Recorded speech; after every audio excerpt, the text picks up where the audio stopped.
ચાલુ તો થઈ.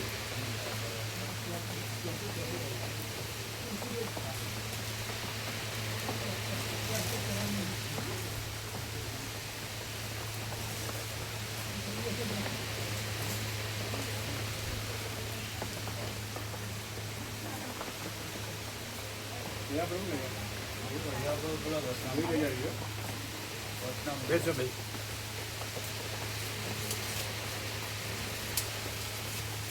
લીસ્ટ આપો ભગવાનના વ્યાપક વાર્ષિકોત્સવ અમુક અમુકને વધારે આપો, બીજાને આપવા થાય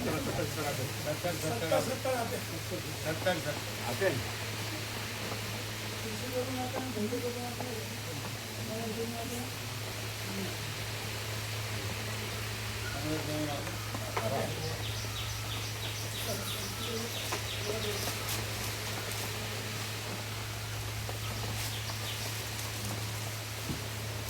થઈ ગઈ ને બધી લાઈટ. લાઈટ તો ચાલુ જ છે.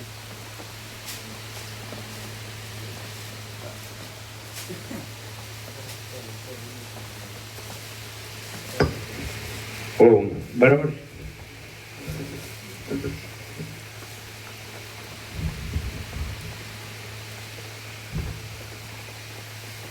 ખંખેરીને પાત્ર છે ને પાસે ખંખેરો છે કે નહીં?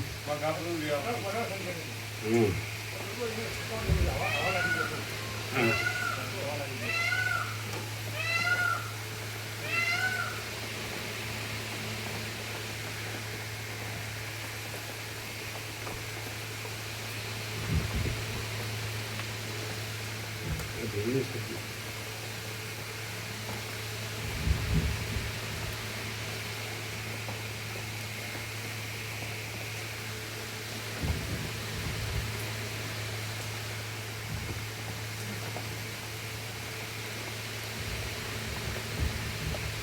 આ બાજુથી તમે આવતા હતા? આ બાજુથી તમે કોણ આવતું હતું?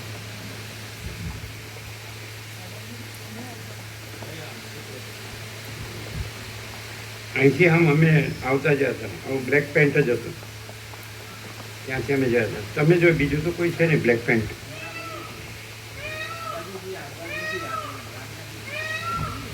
ના ના, આમથી અમે આવતા જ હતા. કોણ હતું?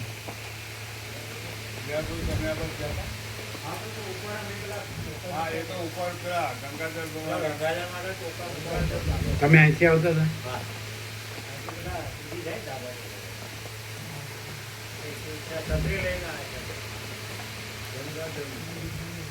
કેમ ત્યાં એ બાજુ મેઘરાજાનું ગંગાજળ ભેગું કરવા માટે ટોકર મૂકી આવ્યા ઉપર બેટરીમાં નાખવા માટે. એમાં નાખવા? બેટરીમાં, ઇન્વર્ટરની બેટરી.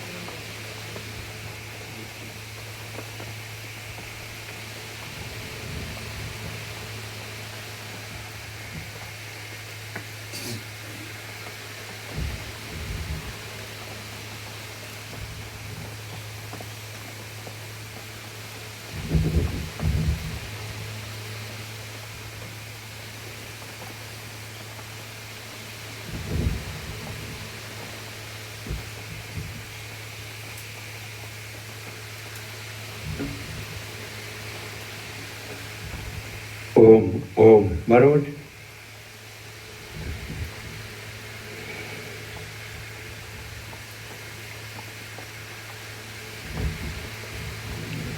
પરમ ચિદાકાશ, પરમ જ્યોતિ, અખંડ જ્યોતિ, મહાચિદાકાશ, સ્વયં પ્રકાશ, સંપૂર્ણ પ્રકાશ, પૂર્ણ બ્રહ્મ, અનંત તેજગન, અનંત ચિદગન, પરમાકાશ, કેવલ અનંત શુદ્ધ તેજઘન, પરમાકાશ, અખિલાત્મા, પૂર્ણ બ્રહ્મ, પરમાત્મા, પરમ ચિદાકાશ, પરમ જ્યોતિ, અખંડ જ્યોતિ, અનંત પૂર્ણ, પરમ ચિદાકાશ, પરમ શાંતિ, स्वयं सिद्ध, स्वयं प्रकाश, स्वयं पूर्ण, स्वस्वरूप, यही सब कुछ है, इसके सिवा कुछ नहीं है। शून्यभास, अनंत कोटि, महाकल्पो है ही नहीं। महाचिदाकाश, स्वयं प्रकाश, संपूर्ण प्रकाश, महाचिदाकाश ज्योति, अनंत, अखंड, अभेद, महाचिदाकाश ज्योति, महातत्व, महासामान्य, महाचिदाकाश, स्वसंवेद्य, सहज निर्विकल्प, महाचिदाकाश, परम कैवल्य, परम शांति, परम चिदाकाश, अनंत, पूर्ण, निरपेक्ष सत्य, अनंत, संपूर्ण, अपरिधि, निर्भ्रांत, निरपेक्ष। वशिष्ठराम स्थिति प्रकरण राउंड 39मो राउंड।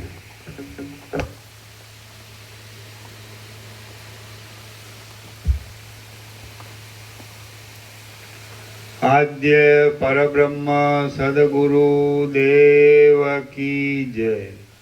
ओम श्री परमात्मने नमः। श्री योग वासिष्ठ महारामायण स्थिति प्रकरण सर्ग 34मो, पेज नंबर 476। सर्ग 34मो। વિષ્ણુએ સંબરાસુરને માર્યો અને વાસના રહિત 3 દૈત્યોનો મોક્ષ। આ 34મા સર્ગમાં ભીમ, ભાસ અને દ્રઢ એ નામના આ દૈત્યોએ પીડેલા દેવતાઓની પ્રાર્થના ઉપરથી વિષ્ણુએ સંબરાસુરને માર્યો અને વાસના વગરના ભીમ આદિ 3 દૈત્યો મુક્ત થયા, એ કથા કહેવામાં આવશે। વશિષ્ઠ બોલ્યા, હે રામ, જેમ શરદ ઋતુમાં તૂટેલી મર્યાદાવાળું વાદળાઓનું સઘળું મંડળ આકાશમાંથી ભ્રષ્ટ થઈને નષ્ટ થઈ જાય છે, તેમ તૂટેલી મર્યાદાવાળું સંબરાસુરનું સઘળું સૈન્ય આકાશમાંથી પડી નષ્ટ થઈ ગયું। પછી દામ આદિ દૈત્યો સંબરાસુરની પાસેથી જતા રહ્યા।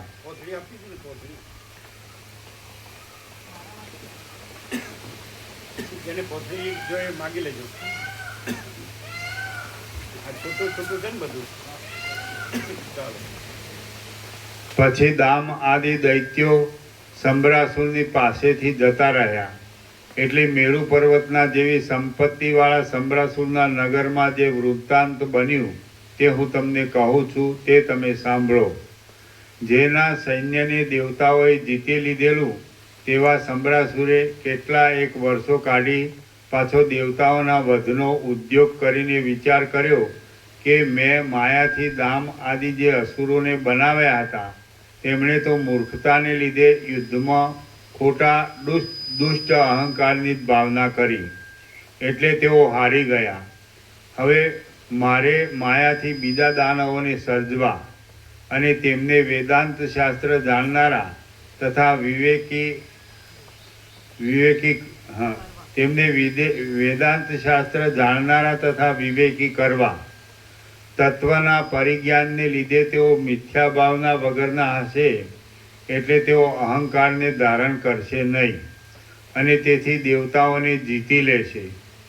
આ પ્રમાણે દૈત્યરાજ તત્વના પરિજ્ઞાનને લીધે તેઓ મિથ્યા ભાવના વગરના હશે, એટલે તેઓ અહંકારને ધારણ કરશે નહીં અને તેથી દેવતાઓને જીતી લેશે। આ પ્રમાણે દૈત્યરાજ સંબરાસુરે વિચાર કર્યો। પછી જેમ સમુદ્ર પરપોટાઓને ઉત્પન્ન કરે છે, તેમ તેણે માયાથી પોતાના ધાર્યા પ્રમાણે ભીમ, ભાસ અને દ્રઢ એ નામના એમને આપો એક।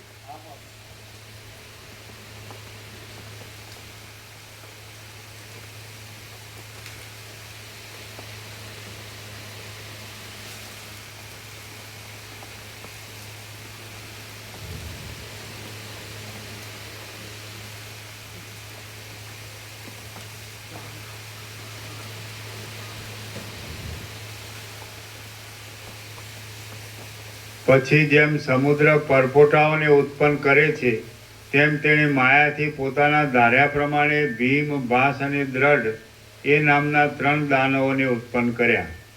આત્મતત્વને જાણનારા હોવાને લીધે સઘળું જાણનારા, રાગ રહિત, દોષ વગરના, જે કામ આવી પડે તે જ કામને કરનારા, આત્માનું અનુસંધાન કરનારા, ઉત્તમતાવાળા, નિષ્પૃહપણાથી સઘળા જગતને તરણા જેવું જોતા અને પવિત્ર મનવાળા એ 3 દૈત્યોએ ઊંચે આવીને આકાશને ઘેરી લીધું. એમને આપો વચનામું અને સ્ટીકર અને કોથળી સાથે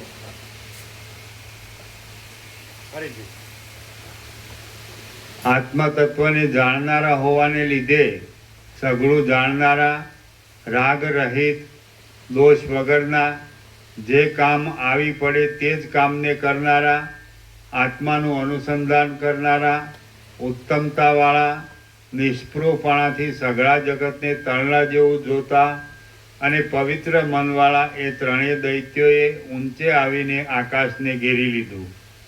ચળકતા શસ્ત્રોવાળા એ દૈત્યો વર્ષા ઋતુમાં વીજળીઓવાળા વાદળાઓની પેઠે ગર્જના કરતા હતા. તેઓ દેવતાઓની સામે ઘણા વર્ષો સુધી લડ્યા. તેઓ દેવતાઓની સામે ઘણા વર્ષો સુધી લડ્યા, પણ વિવેકને લીધે કદી પણ તેમણે અહંકાર કર્યો નહીં. એ 3 દૈત્યોને મનમાં આ અમારું છે એવી વાસના ઉદય પામતી, તો આ દેહ છે તે કોણ છે, અમે કોણ છીએ, એવા વિચારથી તે વાસના તરત જ પાછી અસ્ત પામતી હતી. શરીર ખોટું છે. ફરીથી. એ 3 દૈત્યોએ મનમાં આ અમારું છે એવી વાસના ઉદય પામતી, તો આ દેહ છે તે કોણ છે અને અમે કોણ છીએ, એવા વિચારથી તે વાસના તરત જ પાછી અસ્ત પામતી. શરીર ખોટું છે અને દેવતાઓ પણ ખોટા છે. જે અમે છીએ તે કોણ છીએ, બ્રહ્મ જ છીએ, એવા વિચારના પ્રભાવથી એમને ભય આદિનો ઉદય જ થયો નહીં. આ શરીર ખોટું છે, આ યુદ્ધ આદિ કાંઈ છે જ નહીં. અમારામાં શુદ્ધ ચૈતન્ય વિના બીજું કાંઈ છે જ નહીં, અને જે આ અહંકાર થાય છે તે અમારા સ્વરૂપથી જુદો નથી, એવો નિશ્ચય રાખીને તે દૈત્યો પ્રવૃત્તિ કરતા હતા.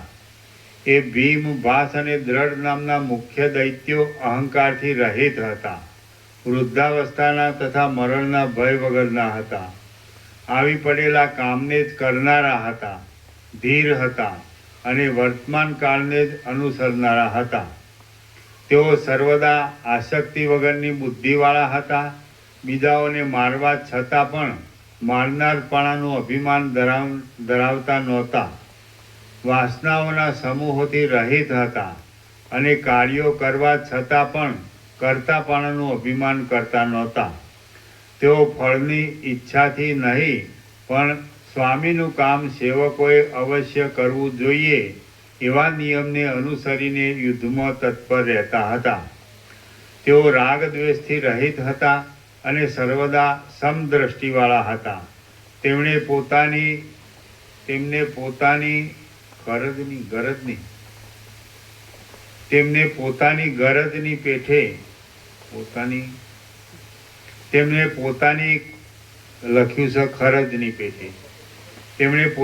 ખરજની પેઠે દેવતાઓની સેનાને હણી નાખી. ફરજ બરાબર. તેમણે પોતાની ખરજની પેઠે દેવતાઓની સેનાને હણી નાખી, વશ કરી, ભોગવી, હરી લીધી અને બાળી નાખી. આમ ભીમ, ભાસ અને દ્રઢ નામના દૈત્યોએ દેવતાઓની સેનાને અત્યંત ત્રાસ પમાડ્યો. એટલે તે સેના હિમાલયમાંથી નીકળેલી ગંગાની પેઠે વેગથી નાસી ગઈ. જેમ વાયુઓએ પીડેલી વાદળાઓની પંક્તિ પર્વતને શરણે જાય, તેમ દૈત્યોએ પીડેલી દેવતાઓની તે સેના ક્ષીર સમુદ્રમાં શયન કરનારા નારાયણને શરણે ગઈ. જેમ દુષ્ટ કામી પુરુષોથી બીધેલી સ્ત્રીને તેનો સ્વામી ધીરજ આપે, તેમ દૈત્યોથી બીધેલી દેવતાઓની તે સેનાને શેષશાહી નારાયણે ધીરજ આપી. જ્યાં સુધી નારાયણે સંબરાસુરને મારવાની ગોઠવણ કરી ત્યાં સુધી એ દેવતાઓની સેના નારાયણના નિવાસરૂપી શ્વેત દ્વીપમાં જ રહી.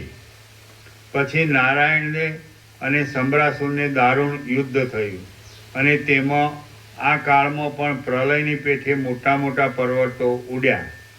એ સંગ્રામમાં સૈન્યો તથા વાહનો સહિત તે સંબરાસુર નારાયણના હાથથી મરણ પામ્યો અને વૈકુંઠપુરીને પ્રાપ્ત થયો.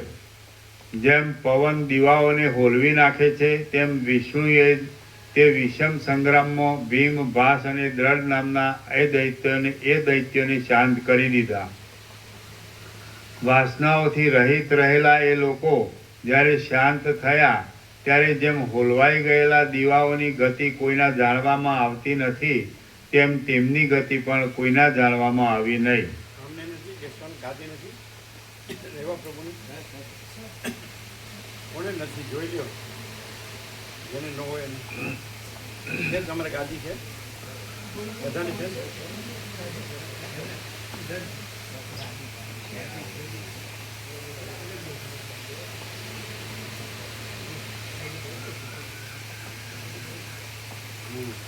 જેમ હોલવાઈ ગયેલા દીવાઓની ગતિ કોઈના જાણવામાં આવતી નથી તેમ તેમની ગતિ પણ કોઈના જાણવામાં આવી નહીં. કૌંસમાં કર્માદિક કરનારાઓ મરણ પામ્યા પછી તે લોકમાં જવું પડે છે. તેથી લોકની ગતિ બીજાઓના જાણવામાં આવે પણ બ્રહ્મવેત્તાઓને તો મરણ પામ્યા પછી પણ સ્વરૂપમાં જ રહેવાનું થાય છે. માટે તેમની ગતિ કોઈના જાણવામાં આવે જ નહીં. કર્માદિક કરનારાઓ મરણ પામ્યા પછી તે લોકમાં જવું પડે છે.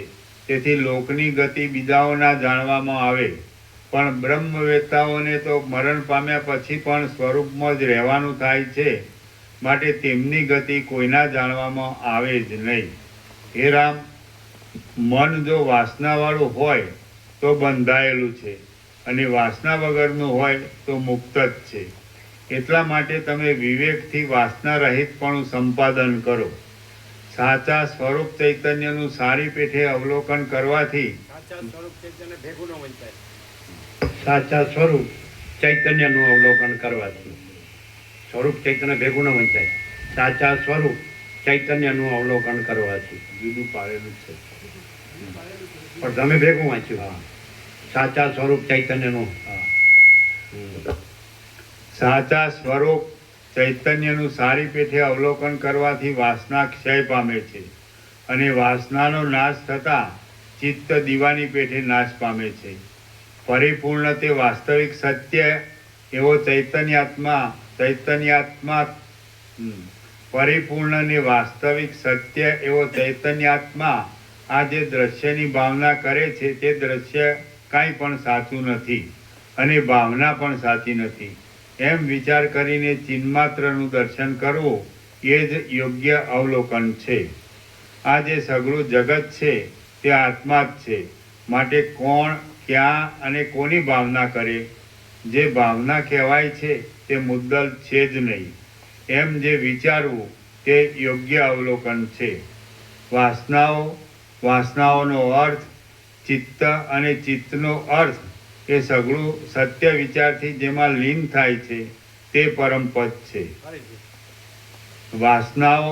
વાસનાઓનો અર્થ, ચિત્ત અને ચિત્તનો અર્થ એ સઘળું સત્ય વિચારથી જેમાં લીન થાય છે તે પરમપદ છે.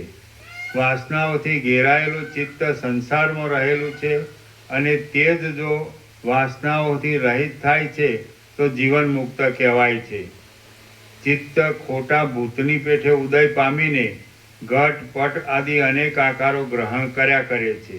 માટે તેને તરત જ શાંત કરવું જોઈએ. હે રામ, જેમ દામ, વ્યાલ અને કટનું ચિત્ત દેહાત્મ ભાવે પરિણામ પામ્યું હતું તેમ તમારું ચિત્ત દેહાત્મ ભાવે પરિણામ ન પામો. પણ જેમ ભીમ, ભાસ અને દ્રઢનું ચિત્ત બ્રહ્માત્મ ભાવે પરિણામ પામ્યું હતું તેમ તમારું ચિત્ત અવિચલ બ્રહ્માત્મ ભાવે પરિણામ પામો. હે રામ, મારા પિતા બ્રહ્માએ મને પૂર્વે કહ્યું હતું કે તને દામ વ્યાલ અને કટની પદ્ધતિ પ્રાપ્ત ન થાવો. તમે અત્યંત બુદ્ધિમાન શિષ્ય છો, એટલે તમને પણ હું એ જ ભલામણ કરું છું કે તમે દામ વ્યાલ અને કટની પદ્ધતિને પ્રાપ્ત ન થાવો. પરંતુ હે નિર્દોષ રામ, તમે સર્વદા ભીમ, ભાસ અને દ્રઢની પદ્ધતિને ધારણ કરજો. હે રામ, એ પ્રમાણે વ્યવહાર કરવાથી વ્યવહારોમાં આસક્તિ થતી નથી અને તેથી તત્વબોધરૂપ ઐશ્વર્યની પ્રાપ્તિ થાય છે.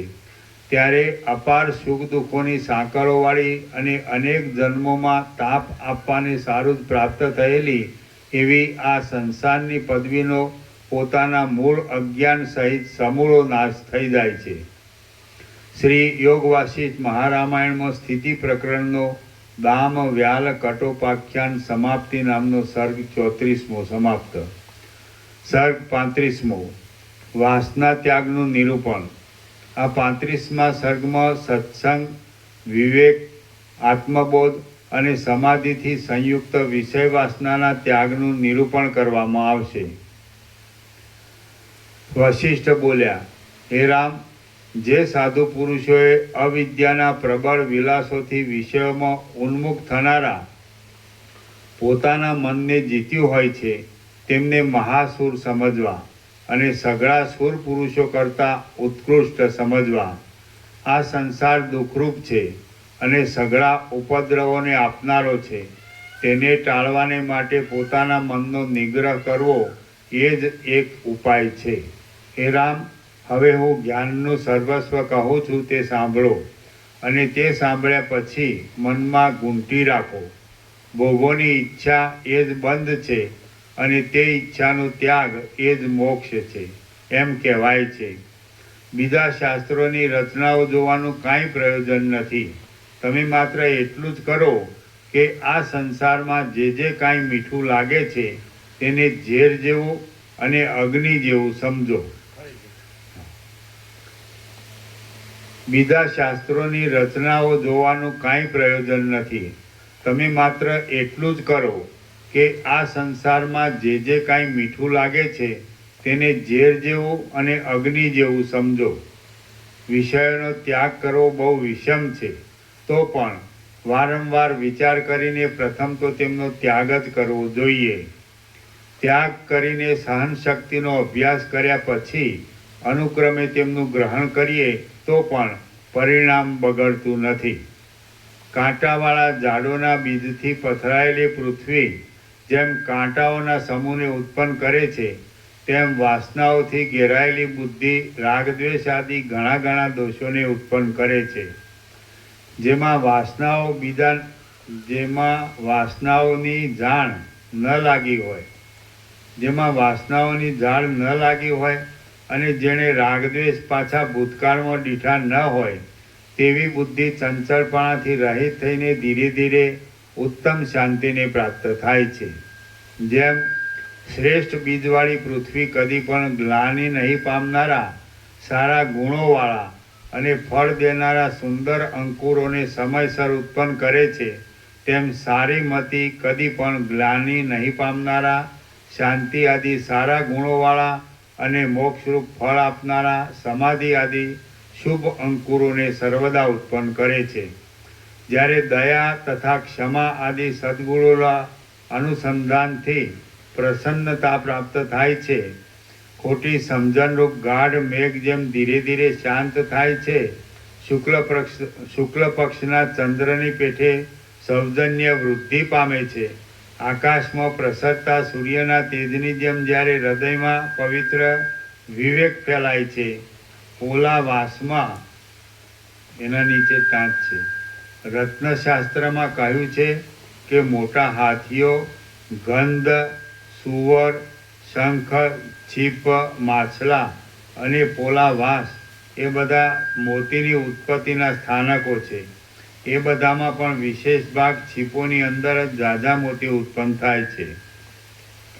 પોલા વાસમાં થતી મોતીની વૃદ્ધિની જેમ ચિત્તમાં જ્યારે ધીરજ વૃદ્ધિ પામે છે, વસંત ઋતુમાં કૃતાર્થ થતા ચંદ્રની જેમ જ્યારે અંદર આત્મસુખની સારી સ્થિતિ કૃતાર્થ થાય છે, શીતળ છાયાવાળું સત્સંગરૂપી વૃક્ષ ફલિત થાય છે અને આનંદરૂપ રસથી ભરેલું સમાધિરૂપ શરૂનું ઝાડ આનંદનું અખંડ ઝરણ આપે છે, ત્યારે મનમાંથી સુખ દુઃખ તથા કામ ક્રોધ આદિ દ્વંદ્વો ટળી જાય છે, વાસના જતી રહે છે, ઉપદ્રવો નાશ પામે છે અને ચપળતા, અનર્થ, શોક, મોહ તથા ભયરૂપ રોગો શાંત થઈ જાય છે.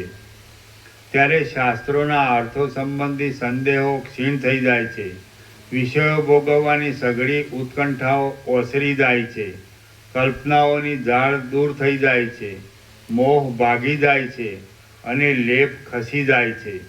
ત્યારે પ્રવૃત્તિમાં ઉન્મુખપણું ટળી જાય છે, નિંદા આદિ દુર્ગુણો નષ્ટ થાય છે, ચિંતાઓ અસ્ત પામી જાય છે, પ્રવૃત્તિ જતી રહે છે, શોકરૂપી ઝાકળ શાંત થઈ જાય છે, આસક્તિ ઉડી જાય છે અને અભિમાનરૂપ ગાંઠ તૂટી જાય છે.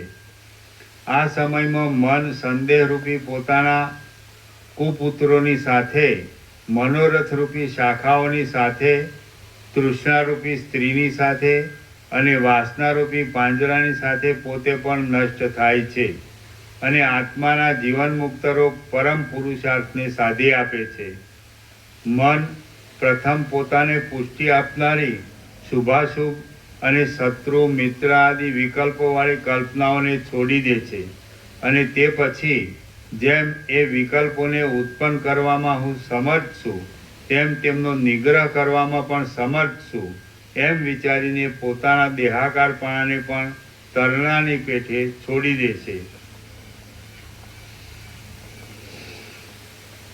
મનનો જે ઉદય તે જ જીવની પડતી દશા છે અને મનનો જે નાશ તે જ જીવની ચડતી દશા છે. જ્ઞાનીનું મન નાશ પામે છે અને અજ્ઞાનીનું મન વધ્યા કરે છે. પર્વતોનું જે મંડળ દેખાય છે તે મન જ છે, જે આકાશ છે તે મન જ છે, જે દેવ છે તે મન જ છે, જે મિત્ર છે તે મન જ છે, જે શત્રુ છે તે મન જ છે અને જે કાંઈ આ સઘળું જગત છે તે પણ મન જ છે. ચૈતન્યને પોતાના સ્વરૂપનું વિસ્મરણ થાય છે ત્યારે વિકલ્પોથી મેલી અને સંસારમાં લાગુ પડનારી જે વાસના થાય છે તે જ મનનું સ્વરૂપ છે. એ વાસના જ સંસાર પ્રાપ્ત કરાવનારી છે. કાંઈક વિકલ્પની વાસનાથી મેલું થયેલું જે બ્રહ્મ તે જ જીવ કહેવાય છે, અથવા વાસનાના પ્રવેશથી પરિચ્છેદ પામેલા ચૈતન્યની જે એક જાતની સ્થિતિ તે જ જીવ કહેવાય છે. દેહમાં પડેલો, દેહને જ આત્મા માનતો અને પોતાના સ્વરૂપની ભૂલી ગયેલો જે જીવ છે તે જ જ્યારે હજારો વિકલ્પોથી મોહ પામવાને લીધે પોતાનું સુખ સ્વભાવપણું હરાઈ જતો વધારે નિસાર થઈ જાય છે, ત્યારે તેને જ અંદર રહેલું મન છે એમ કલ્પી લેવામાં આવે છે. જે આત્મા છે તે વાસ્તવિક રીતે સંસારી પુરુષ નથી, શરીરરૂપ પણ નથી અને રુધિરરૂપ પણ નથી. શરીર આદિ સઘળું જડ છે અને આત્મા તો આકાશની પેઠે નિર્લેપ છે. જેમ કેળના સ્તંભને ફાડી જોતા તેમાં છોતરાઓ સિવાય બીજું કાંઈ જ દેખાતું નથી, તેમ શરીરના ટુકડે ટુકડા કરી જોતા તેમાંથી રુધિર વગેરે સિવાય બીજું કાંઈ દેખાતું જ નથી. માટે શરીર જડ જ છે. જે જીવ છે તે જ મન છે અને તે મન જ્યારે દેહાકાર પામે છે ત્યારે માણસ કહેવાય છે. જે જીવ છે તે પોતાના જ વિકલ્પોથી પોતામાં જ કલ્પાયેલા એ મનનું પોતાથી જ ગ્રહણ કરે છે. જેમ કોશેટાનો જીવડો પોતાની લાળને ફેલાવીને પોતાના બંધનને માટે જ એ ઝાડને પસંદ કરે છે, તેમ જીવ મનમાં પોતાના જ વિકલ્પોને બહુ જ ફેલાવીને પોતાના બંધનને માટે જ શરીરને રચી લે છે. જેમ અંકુર બીજા પ્રદેશમાં અને બીજા કાળમાં પાંદડાપણાનું ગ્રહણ કરે છે, તેમ જીવ આ દેહને છોડીને બીજા પ્રદેશમાં અને બીજા કાળમાં બીજા શરીરનું ગ્રહણ કરે છે. માટે જીવ દેહરૂપ નથી. મનમાં જેવી જેવી વાસનાઓ હોય છે તેવી તેવી વાસનાઓ પ્રમાણે મન બીજા શરીરનું ગ્રહણ કરે છે. જુઓ, એ મન જાગ્રતમાં જે વાસનામય થઈને સૂતું હોય છે તે વાસનામય અને તે રૂપ જ થઈ તે સ્વપ્નમાં ખડું થાય છે. જે કોઈ આમલી આદિના ખાટા બીજને મધુર રસનું સિંચન આપીને વાવ્યું હોય તો તે બીજ અંકુર આદિ ક્રમથી વૃક્ષરૂપ થઈ ફળની ઉત્પત્તિના સમયમાં મીઠાશવાળું થાય છે. પણ તે બીજને કરંજ આદિના રસનું સિંચાઈ આપીને કરંજ આદિના રસનું સિંચન આપીને વાવ્યું હોય તો ફળની ઉત્પત્તિના સમયમાં તે કડવાશવાળું થાય છે. તે જ પ્રમાણે મન જે વાસનાઓના સિંચનને પ્રાપ્ત થયું હોય છે તે વાસનાઓને અનુસરતા શરીરરૂપ થાય છે. ચિત્ત મોટી વાસનાથી મોટું થાય છે અને ક્ષુદ્ર વાસનાથી ક્ષુદ્ર થાય છે.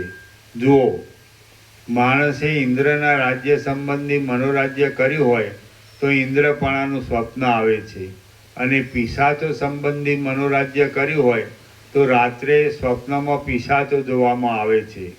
તળાવમાં અત્યંત નિર્મળતા હોય તો તેમાં મલિનપણું સ્થિતિ પામતું નથી, અને તેમાં અત્યંત મલિનતા હોય તો તેમાં સ્વચ્છપણું સ્થિતિ પામતું નથી. તે જ પ્રમાણે મનમાં અત્યંત નિર્મળતા હોય તો તેમાં દ્વૈત સ્થિતિ પામતું નથી, અને તેમાં અત્યંત મલિનતા ન હોય અને તેમાં અત્યંત મલિનતા ન હોય તો તેમાં અદ્વૈત સ્થિતિ પામતું નથી. મલિનતા હોય, અત્યંત મલિનતા હોય એમ જ છે. ન નથી તો કેમ ન વાંચો? એટલે પ્રભુ પેલું આવ્યું એટલે એ રીતે પેલું કેવું ન હોય તો કેમ વાંચો છો? હા, તે જ પ્રમાણે મનમાં અત્યંત નિર્મળતા હોય તે તેમાં દ્વૈત સ્થિતિ પામતું નથી, અને તેમાં અત્યંત મલિનતા હોય તો તેમાં અદ્વૈત સ્થિતિ પામતું નથી. આમ જેવું મન હોય તેવું ફળ થાય છે. જેમ ચંદ્ર ક્ષીણ થયા છતાં પણ પોતે પૂર્ણ થવાની પદ્ધતિને છોડતો નથી, તેમ ઉત્તમ પુરુષ દરિદ્રતા આદિથી હેરાન થવા છતાં પણ સર્વ તમે સામે શું કીધું? ન કેમ વાંચ્યું? તો કાંઈક બોલતા હતા ને આમ ને તેમ, બાનાબાજી કરતા હતા ને તમે. એટલે ઉપરના પેલું મલિનપણું સ્થિતિ પામતું નથી એ રીતે કીધું આમાં. ઉપર ને નીચેનો સવાલ જ ક્યાં છે? તો ભૂલ થઈ ગઈ. હા, સામો જવાબ આવે છે એટલે હું સાચો છું. હવે આવી રીતે ડિટેક્ટ થાય. પાછું હું આપણે વખણાવું જ છું ને તમે, તમારી આખી જ્ઞાતિ વખણાય જ થાય.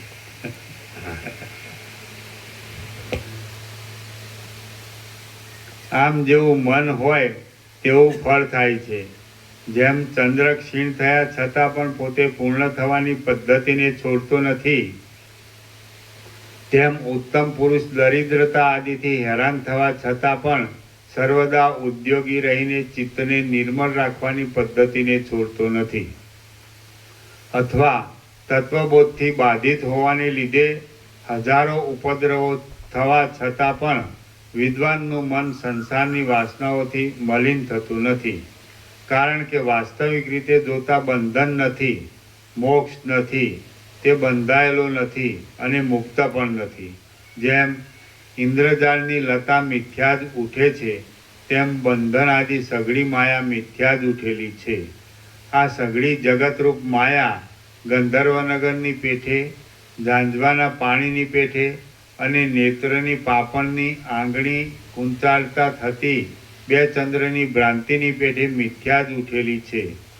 આ જે સઘળી જગતની સત્તા દેખાય છે તે બ્રહ્મની જ સત્તા છે, અને તેમાં બેપણું કે એકપણું એવું કાંઈ જ નથી. એ જ વાસ્તવિક છે. આ સંસાર નિસાર છે, તે ખોટો જ છે, તે છતાં તે સ્ફુરે છે. હું વ્યાપક નથી પણ ક્ષુદ્ર છું એવા દુષ્ટ નિશ્ચયથી તે ઉઠ્યો છે. હું વ્યાપક છું અને ઈશ્વર છું એવા નિશ્ચયથી સંસાર લય પામે છે. આત્મા સર્વવ્યાપક છે અને સ્વચ્છ છે. તેમાં આ દેહ હું છું એવી જે ભાવના છે તે જ બંધન છે, અને તે બંધન પોતાના વિકલ્પોથી જ કલ્પાયેલું છે. આ સઘળી બ્રહ્મની જ સત્તા છે. તેમાં બંધની કે મોક્ષની દશા જ નથી અને બેપણું કે એકપણું પણ કાંઈ જ નથી.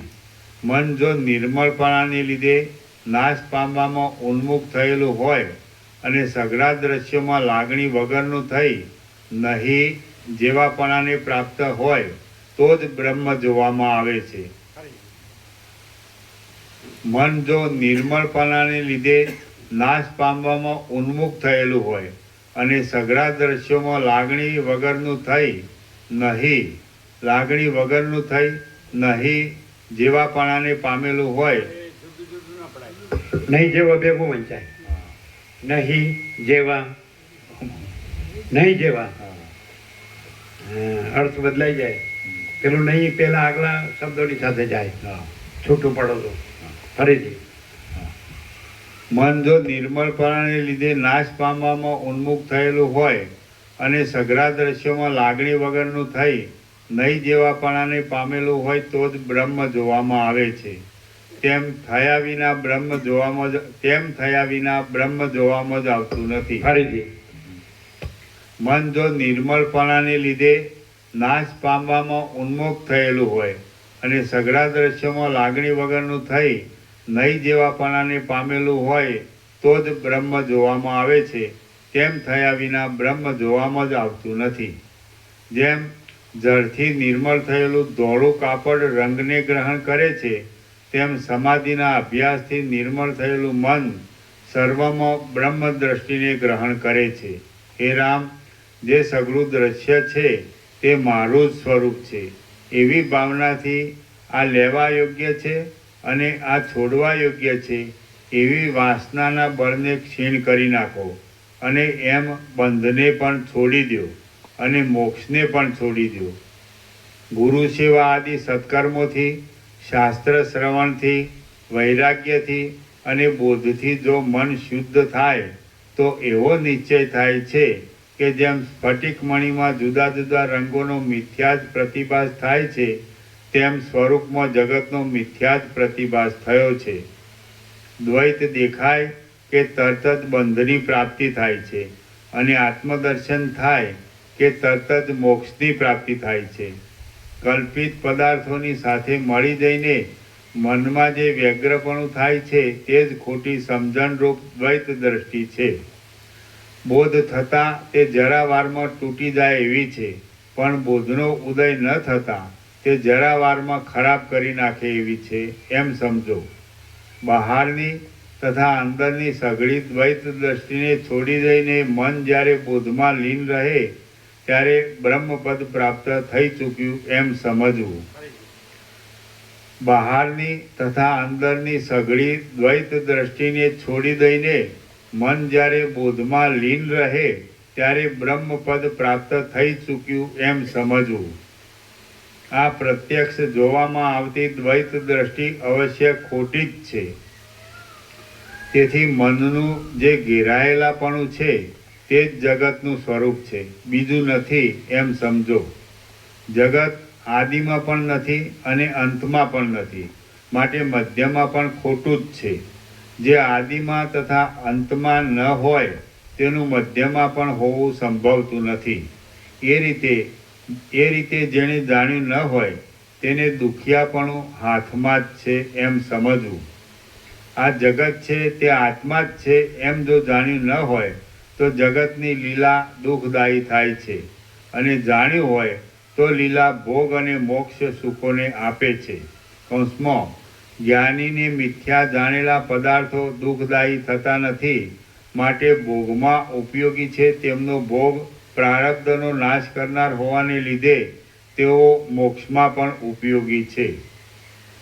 જેમ જળ અન્ય છે અને તરંગ અન્ય છે એમ ભેદ બુદ્ધિથી તેમની ભિન્નતા સમજવી એ મૂર્ખતા છે, અને જે જળ છે તે જ તરંગ છે એમ જાણવું એ સમજુપણું છે, અર્થાત જ્ઞાન છે. તેમ બ્રહ્મ અન્ય છે અને જગત અન્ય છે એમ ભેદ બુદ્ધિથી તેમની ભિન્નતા સમજવી એ મૂર્ખતા છે, અર્થાત અજ્ઞાન છે.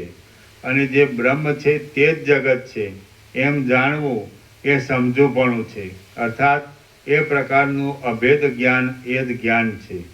આ જગત મુદ્દલ ખોટું જ છે, તેમાં સત્યપણાની ભ્રાંતિથી આ લેવા યોગ્ય છે અને આ છોડવા યોગ્ય છે એમ સમજવામાં આવે તો દુઃખ આવ્યા કરે છે. જો જગતને ખોટું સમજીને ફરીથી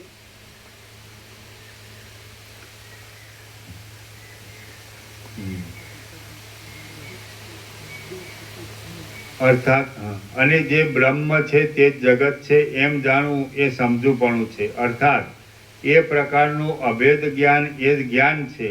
આ જગત મુદ્દલ ખોટું જ છે, તેમાં સત્યપણાની ભ્રાંતિથી આ લેવા યોગ્ય છે. અસત્યપણાની ભ્રાંતિથી અમે મૂકીએ તો જગાડજો પાછા.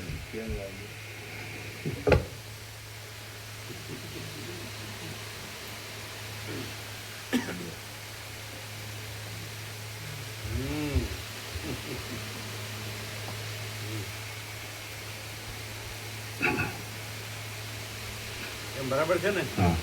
અને જે બ્રહ્મ છે તે જ જગત છે એમ જાણવું એ સમજુપણું છે. અર્થાત એ પ્રકારનું અભેદ જ્ઞાન એ જ જ્ઞાન છે. આ જગત મુદ્દલ ખોટું જ છે, તેમાં અસત્યપણાની ભ્રાંતિથી આ લેવા યોગ્ય છે અને આ છોડવા યોગ્ય છે એમ સમજવામાં આવે તો સત્યપણાની પણ ચાલે ને? હા, સત્યપણાની પણ ચાલે. સત્યપણાની ભ્રાંતિથી ગ્રહણ અને ત્યાગની ભ્રાંતિ એમ પણ ચાલે તો સત્ય ચાલે. બે બાજુ અર્થ લઈ શકે. એટલે એ જગત અસત્ય છે એવી ભ્રાંતિ હોય તો પણ ગ્રહણ ત્યાગની ભ્રાંતિ થાય, અને જગત સત્ય છે એવી અસત્ય ભ્રાંતિથી પણ ગ્રહણ ત્યાગની ભ્રાંતિ થાય. બે બાજુ લઈ શકાય. એટલે આ બરાબર કયું આમાં?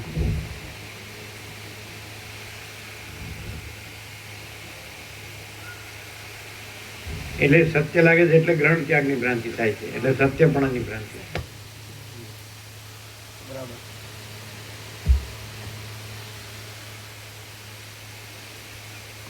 અર્થાત એ પ્રકારનું અભેદ જ્ઞાન એ જ જ્ઞાન છે.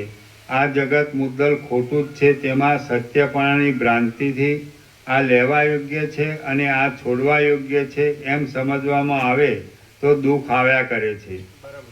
જો જગતને ખોટું સમજીને તેમાં આ લેવા યોગ્ય છે અને આ છોડવા યોગ્ય છે એવો ભ્રમ ન રહે તો તે જગત બ્રહ્મ રૂપે જ અવશેષ રહે છે. જો આ અહીંયા અસત્ય આવ્યું ખ્યાલ આવે? એ ફરીથી છેલ્લું. અને જો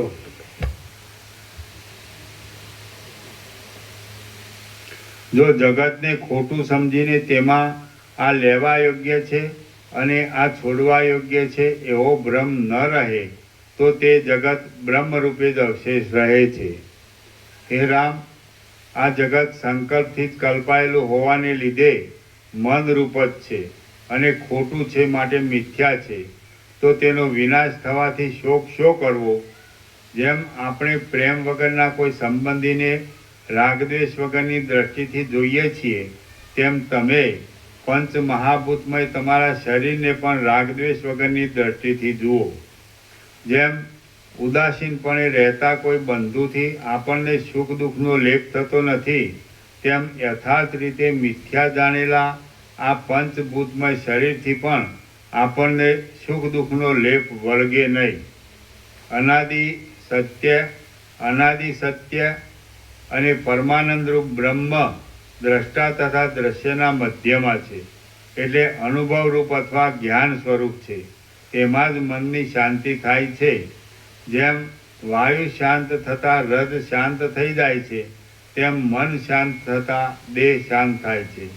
હે રામ, વાસનારૂપી વર્ષા ઋતુ ક્ષીણ થાય અને સ્વરૂપ સ્થિતિરૂપ શરદ ઋતુ વિલાસ કરવા લાગે ત્યારે સંસારરૂપી નગરમાં ફરીવાર મોહરૂપી ઝાકળિયો વરસાદ વરસતો નથી.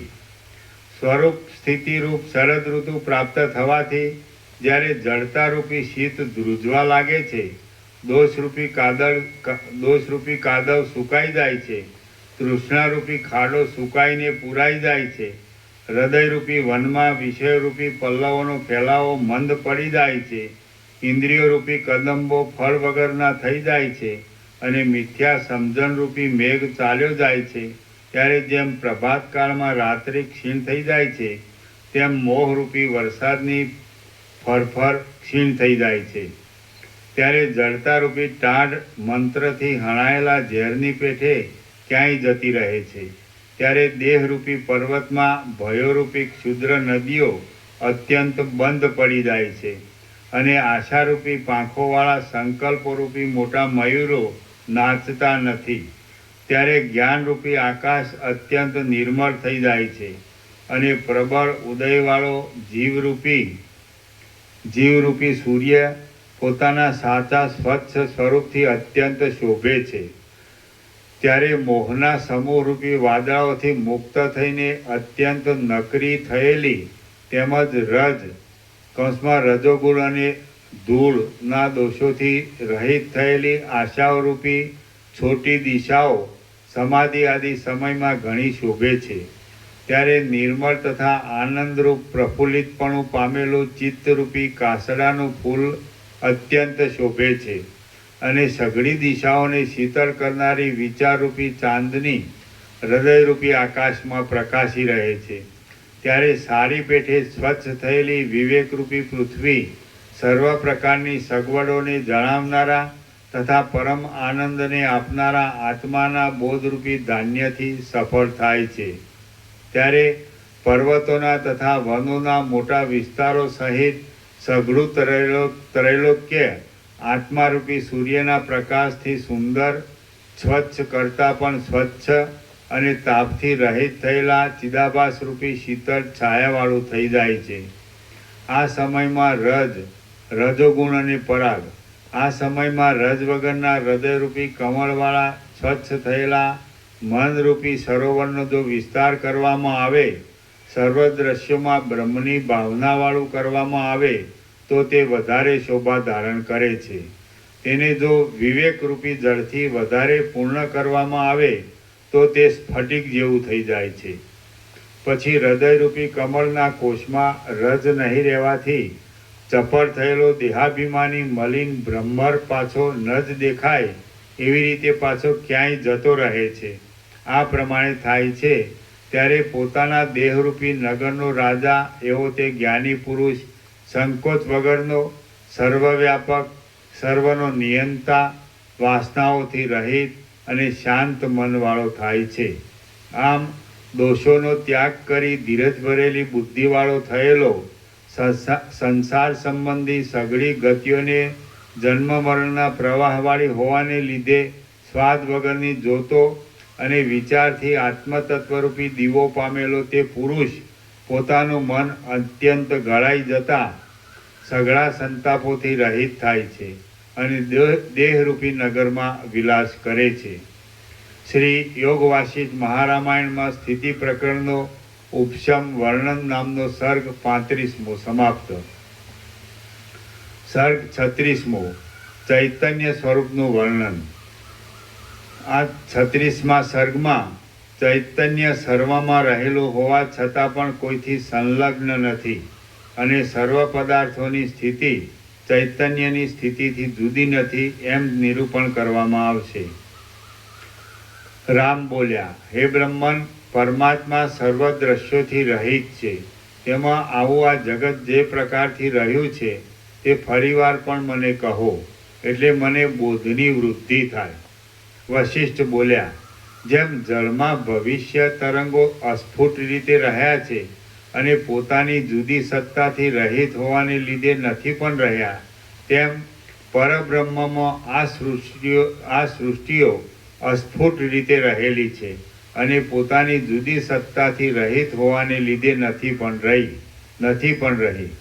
જેમ આકાશ સર્વદા રહ્યું હોવા છતાં પણ સૂક્ષ્મ હોવાને લીધે પ્રતીત થતું નથી, તેમ અંશોથી રહિત ચૈતન્ય તત્વ સર્વમાં વ્યાપક હોવા છતાં પણ પ્રતીત થયું નથી.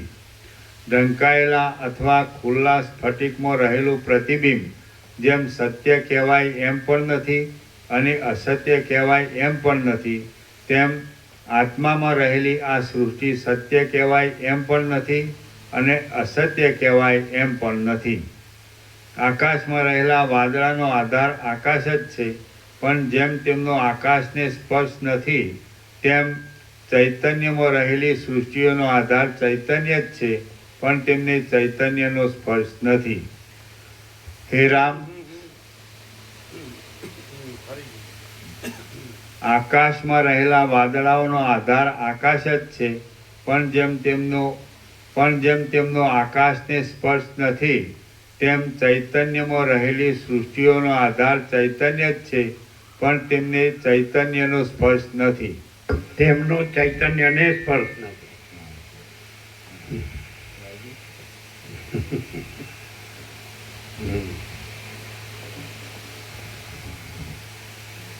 એટલે પ્રાસથી જ ખબર પડે. આકાશમાં રહેલા વાદળાનો આધાર આકાશ જ છે, પણ જેમ તેમનો આકાશને સ્પર્શ નથી, તેમ ચૈતન્યમાં રહેલી સૃષ્ટિઓનો આધાર ચૈતન્ય જ છે, પણ તેમને ચૈતન્યને સ્પર્શ નથી. તેમનો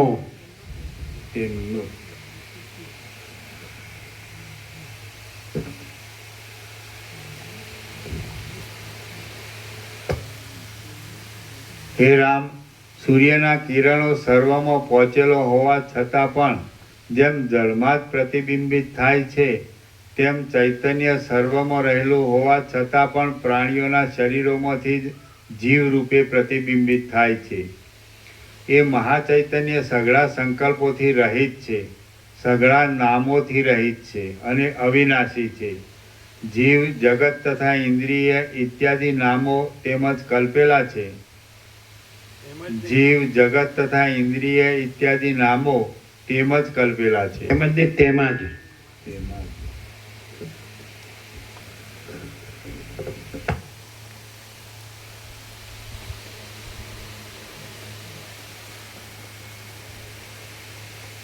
જીવ, જગત તથા ઇન્દ્રિય ઇત્યાદિ નામો તેમાં જ કલ્પેલા છે. વિદ્વાનોની દ્રષ્ટિમાં એ ચૈતન્ય અંશોથી રહિત છે, સઘળા અનિર્વચનીય સંસારના સ્વરૂપભૂત છે અને તેમાં સર્વની એકતા જોવામાં આવે છે. જેમ સમુદ્રમાં દેખવામાં આવતો અનેક પ્રકારના વિકારોવાળો તરંગાદિરૂપ મોટો ભેદ સમુદ્રથી જુદો પડતો નથી, તેમ બ્રહ્મમાં દેખાતો અનેક પ્રકારોવાળો તુંપણું અને હુંપણું ઇત્યાદિ રૂપ મોટો ભેદ બ્રહ્મથી જુદો પડતો નથી. જે ચૈતન્ય જગતને ઉત્પન્ન કરે છે એમ માનતા હોય તો તે માનવું ફેરવીને એમ જ માનો કે ચૈતન્યને જ ઉત્પન્ન કરે છે, એટલે જગત ચૈતન્યથી જુદું નથી. આમ માનવાથી એમ જ સિદ્ધ થાય છે કે ચૈતન્યથી ચૈતન્યની ઉત્પત્તિ ઘટતી નથી, માટે ચૈતન્ય પોતાના સ્વરૂપમાં જ રહે છે, પણ કોઈને ઉત્પન્ન કરતું જ નથી. આ વાત જ્ઞાનીઓ જ સમજે છે, પણ અજ્ઞાનીઓ તો એમ જ કલ્પના કરે છે કે ચૈતન્યમાં સૃષ્ટિના સમયમાં કંઈક જુદું આવી પડે છે અને તેમ હોવાથી જગત ચૈતન્યથી જુદું છે, પણ એ અજ્ઞાન જ છે. ખરી રીતે ચૈતન્ય સર્વદા એકરૂપ અને અખંડ છે, છતાં પણ અજ્ઞાનીઓને તે દુષ્ટ સ્વભાવવાળા ઉગ્ર સંસારોના સમૂહવાળું પ્રતીત થાય છે અને જ્ઞાનીઓને તે કેવળ પ્રકાશરૂપ જ પ્રતીત થાય છે. ચૈતન્ય અનુભવ સ્વરૂપ છે, તેથી તે સર્વદા સૂર્યાદિકને પણ પ્રકાશ આપનાર છે.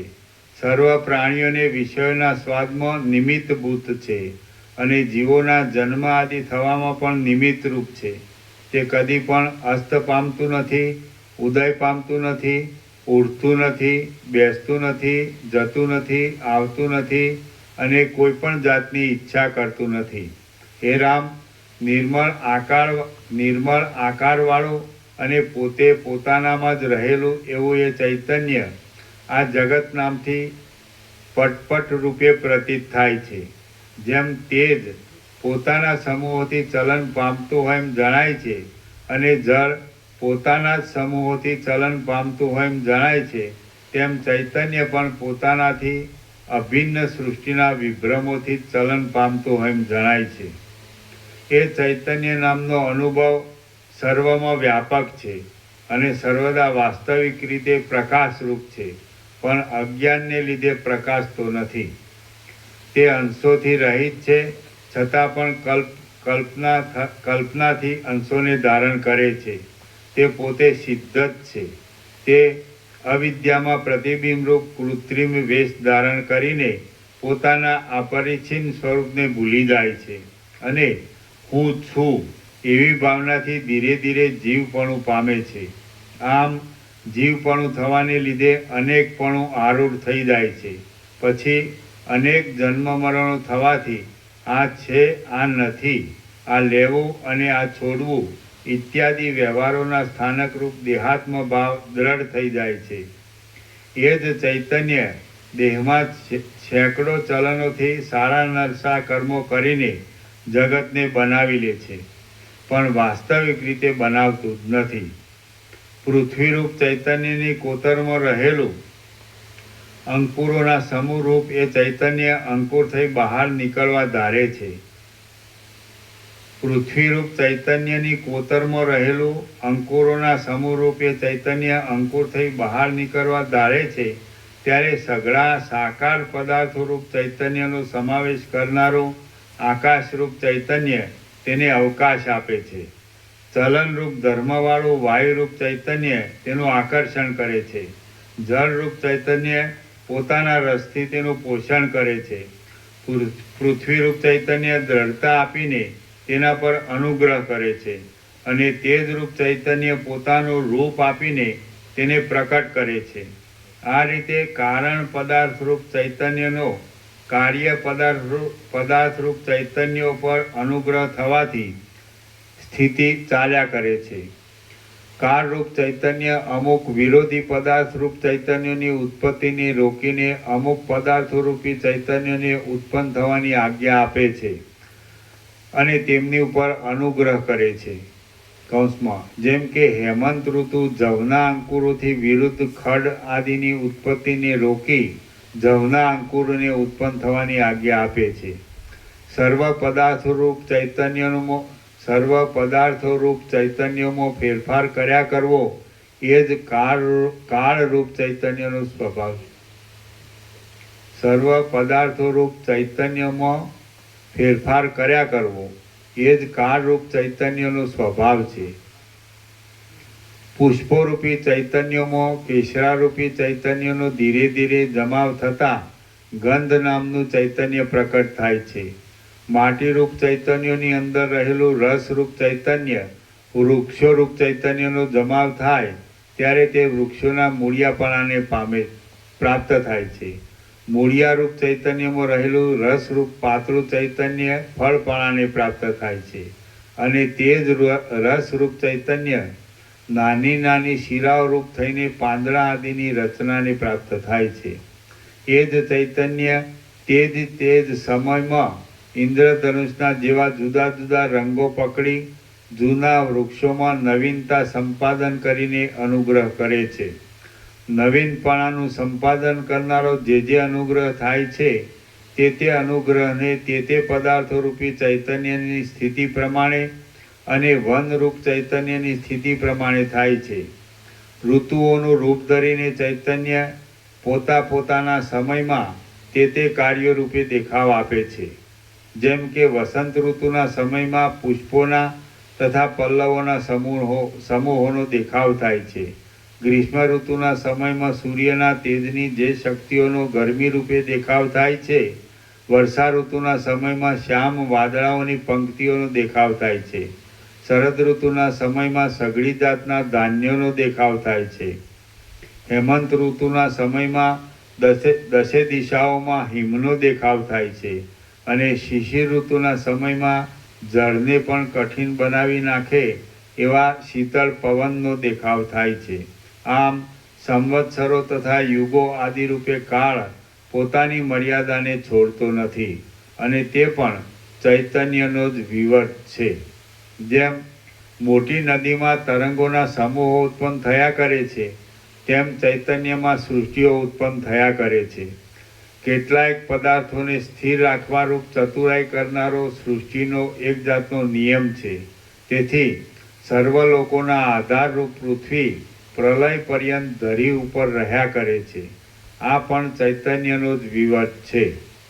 ચૈતન્યના વિવતરૂપ આ બ્રહ્માંડની અંદર પાતાળ આદિ 14 લોકોમાં અનેક પ્રકારના આહાર વિહારો કરનારા અને અનેક પ્રકારની રચનાઓવાળા પ્રાણીઓ વારંવાર મરે છે અને વારંવાર જન્મે છે. તે પણ ચૈતન્યનો જ વિલાસ છે. જેમ પાણીનો અભાવ થાય છે તો પરપોટાઓ જતા રહે છે, તેમ એક અજ્ઞાનનો અભાવ થાય છે તો જન્મ મરણના પ્રવાહો મટી જાય છે. જેમને પૂર્વ જન્મોની વાસનાને લીધે કામનાઓ ઉત્પન્ન થયા કરે છે અને મૂર્ખતાને લીધે સ્વરૂપના વિચારની વાતને પણ જેઓ જાણતા નથી તે કાળથી પરવશ થયેલા તુચ્છ લોકો ઉન્મત્તોની પેઠે આ લોકમાં આવે છે, પરલોકમાં જાય છે, સ્થાવર થયા હોય તેમ ઊભા જ રહે છે. ભોગો ભોગવવાના કૌતુકને લીધે ધર્મ આદિ સ્વાર્થોને અત્યંત મેળવે છે, તેમજ જન્મ મરણોથી સંસારમાં ભમ્યા કરે છે. શ્રી યોગ વાસિષ્ઠ મહારામાયણમાં સ્થિતિ પ્રકરણનો ચિદાદિત્ય સ્વરૂપ વર્ણન નામનો સર્ગ 36મો સમાપ્ત. પ્રસાદ આપી છે.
અડધા કરીને આપી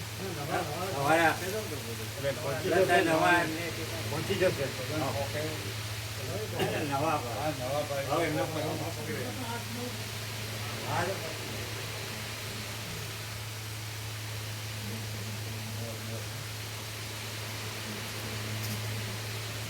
અમારી પાસે ઉપનિષદ, બ્રહ્મસૂત્ર, ભાષ્ય સહિત અને બીજા આત્મજ્ઞાના ગ્રંથો, વિવેક ચૂડામણી, અપરોક્ષાનુભૂતિ, શંકરાચાર્યના ગ્રંથો છે.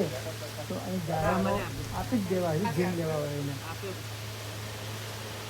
લેતો આવું જોઈએ. તો જાહેરમાં એટલે આ ભાવિકો નહીં, જ્યારે ઉત્સવ હોય બહારથી આવે ને કોઈ ઝાઝા લોકો એ તો કોઈ ક્યાં સમય 10-20 અમે જોયા નહીં. એના અભ્યાસી નથી, વેદાંત બ્રહ્મના અભ્યાસી નથી. આપણે બધા કલ્પિત દેવીને બધું ગુરુ ને આત્મજ્ઞાન જ છે બધા. એ તો એ કોને ભાઈ ખબર મોકાપ્રભુ ઉત્તરકાશી જતા ને તો એને બરોબર. એ સંન્યાસી બ્રહ્મચારી છે. એ જે અર્ધા ઋષિકેશના હોય, ઉત્તરકાશીનું હોય, અથવા અહીંયા આવતા હોય, અહીંયા એ વાતો મોકાપ્રભુ કરી આવતા હોય ને, ઘણા વર્ષ દર વર્ષે કહું એમને. મોકાપ્રભુને આપો ને તો એ યોગ્ય અધિકારીને આપે. મેં તો વાત કરી દીધી. અહીંયા છે ને એના અધિકારી નથી. આ તો વ્યવસ્થિત સાંભળે છે એ એમનું ભાગ્ય સારું છે. કહેવાય. એ સર્વાંતરી એમની પ્રેરણા છે. અને વ્યવસ્થિત સાચું જાણે પણ હા, જાણે હવે છે આ ને. બધો અનંત સુધી કીધા કરે કે અને પતી ગયું. અને બીજું વાંચવાની જરૂર નહીં પડતી. આમાં આવી ગયું એ બધા શાસ્ત્રોની જરૂર નથી. નહીં. પણ જે તમને સંસારમાં અત્યંત મીઠું લાગે છે અને ઝેર જેવું ને અગ્નિ જેવું જાણો, બીજા શાસ્ત્રોને જરૂર નથી. એટલે આપો જે મુકાપ્રભુને આપીએ ને બધું એટલે વિતરણ કરી દે. કારણ કે એનો પરિચય બધા એવા છે. આ લોકો એનો છે. ખ્યાલ આવે એ જે એ બાજુનો તમે જે સાધુ અહીંયા આવતા હોય તો એ લઈ શકે, પણ એને જ પરિચય હોય.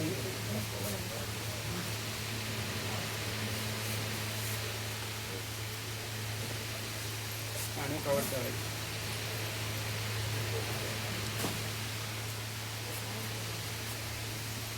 તમે ડૉક્ટર કહેતા નથી પેટ ઓછું કરો?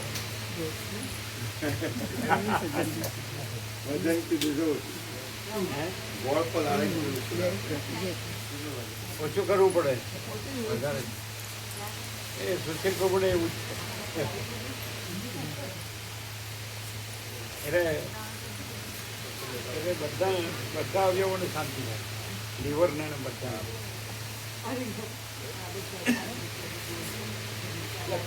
ગુરુ નામ લખવાનું.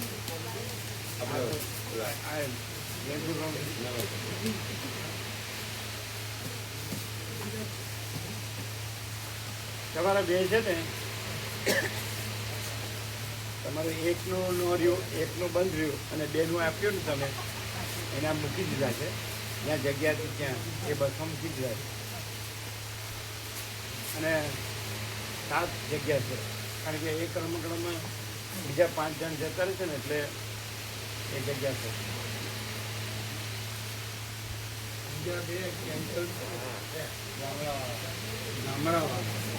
બંધ રહે ને, એ તો બંધ રહ્યા.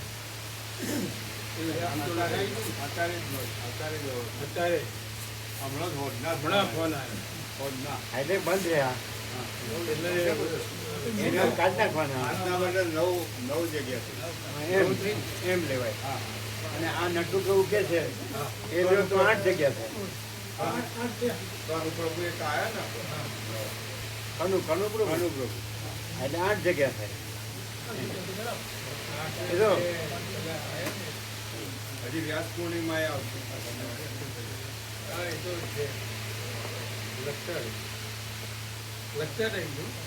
હા, એટલે પ્લસ માઇનસ કરતા જવાનું. ધારો કે અત્યારે તમારે કેટલા છે? 200.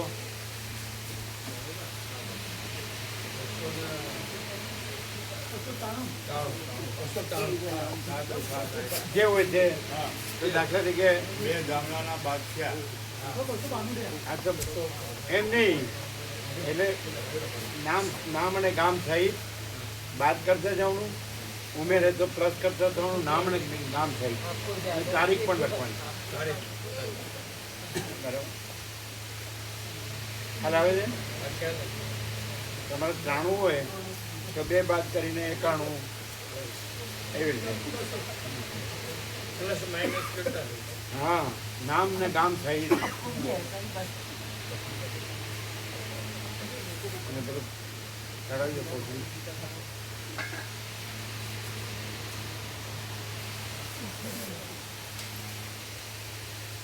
એટલે કરતું તરત જ, પછી ભૂલી ન જવાય. એ પછી એક પેલા રખ્યાના કનુ પ્રભુ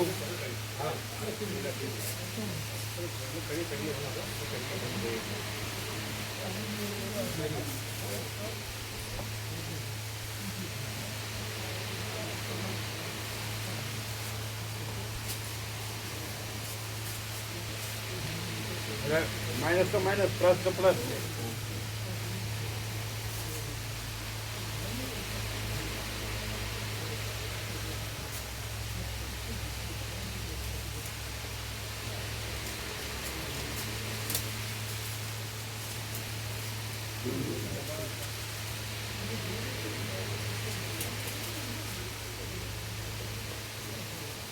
અને સાથે નામ ગામ બધું લખવાનું. પછી એમ નહીં, જે ચાર્ટ છે ને એમાં પણ માઇનસ પ્લસ કરવાનું. એ નામ બે નહીં તો એ બે નામ કાઢી નાખવાના, એટલે જગ્યા થઈ એમ ખબર પડે.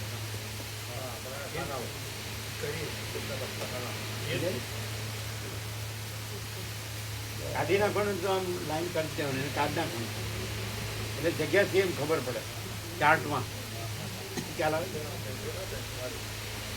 આમને બધો ખ્યાલ છે આ. અને એમને સાથે રાખજો.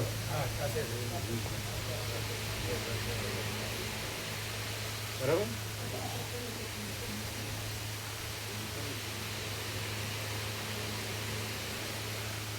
તમારે જે બે આવ્યો ને અને જ્યાં જગ્યા હતી ત્યાં બાજુ મૂકી દે, બીજી બસમાં જ્યાં જગ્યા હતી ને એમાં મૂકી દે.